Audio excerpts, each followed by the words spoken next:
You said yesterday that you wanted millions of young voters to turn out, but you just said you're against pot, you're against gay marriage, you don't believe that global warming is man-made. Those are issues that if you look at the polls, young people are completely have a different view of that. Are you out of step with most young voters, and how do you convince them given that? Well, let me take one of the components of your question and address it directly, then let me address your broader question.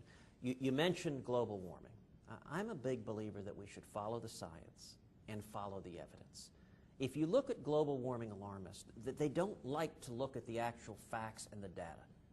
The satellite data demonstrate that there has been no significant warming whatsoever for 17 years.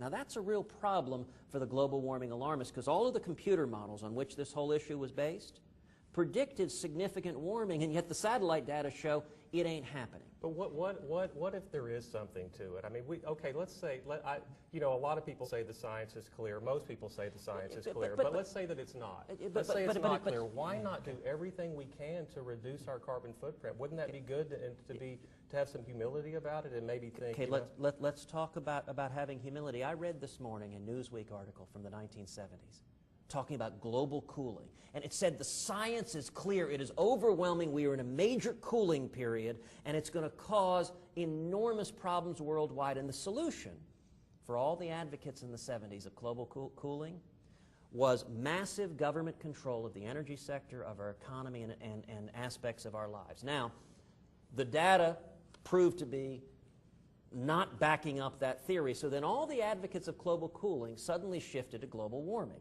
And they advocated it's warming, and the solution, interestingly enough, was the exact same solution, government control of the energy sector and every aspect of our lives. But then the data don't back that up. So if you notice, the term has shifted, and now suddenly it's climate change.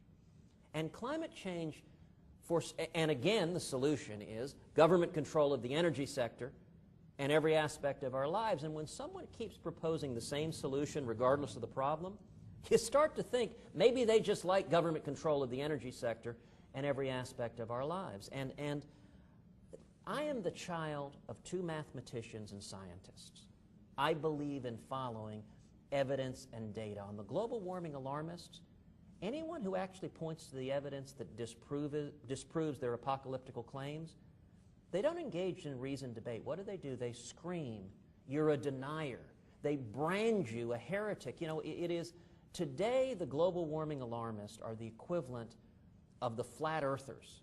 You know, it used to be, it is accepted scientific wisdom, the earth is flat, and this heretic named Galileo was branded a denier.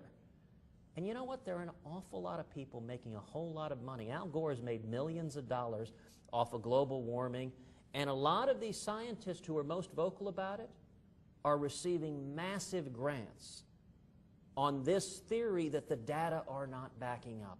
And you ask, well, why shouldn't we do everything? You know, we shouldn't be causing millions of hardworking men and women to have their energy bills go through the roof. It causes real harm and suffering when people all across this country lose jobs because the federal government wants to take control of aspects of our lives. It causes real suffering when when single moms who are trying to feed their kids see their energy bills skyrocket because politicians are imposing massive costs, and that's not something we should do lightly.